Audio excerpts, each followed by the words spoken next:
ساری امیدیں اللہ تعالیٰ سے وابستہ رکھو، اس کے علاوہ کسی سے امیدیں وابستہ کر لیتا ہے وہ ناکام ہو جاتا ہے۔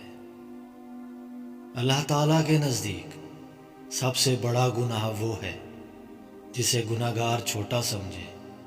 جو انسان خلوت میں گناہ کرتا ہے اللہ اس پر پردہ نہیں ڈالتا، اسے خاموش کر دیتا ہے۔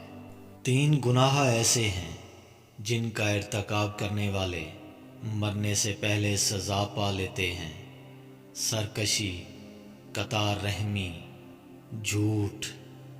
جو گناہ کر کے کامیابی لیتا ہے وہ کامیابی زیادہ دیر پا نہیں رہتی، بہت جلد ایسی کامیابی کا خاتمہ ہو جاتا ہے۔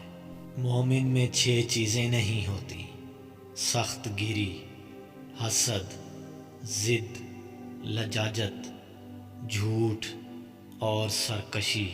زندگی صرف دین کے ساتھ ہے اور موت یقین کے انکار کے ساتھ۔ دین عزت و وقار ہے، علم گنج و خزانہ ہے، اور خاموشی نور اور روشنی ہے۔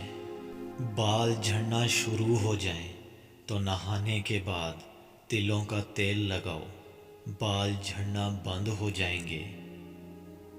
اللہ کی بارگاہ میں اچھی طرح رجوع کر کے اپنے آپ کو اس کی رحمت اور بخشش کے لیے امیدوار بناؤ۔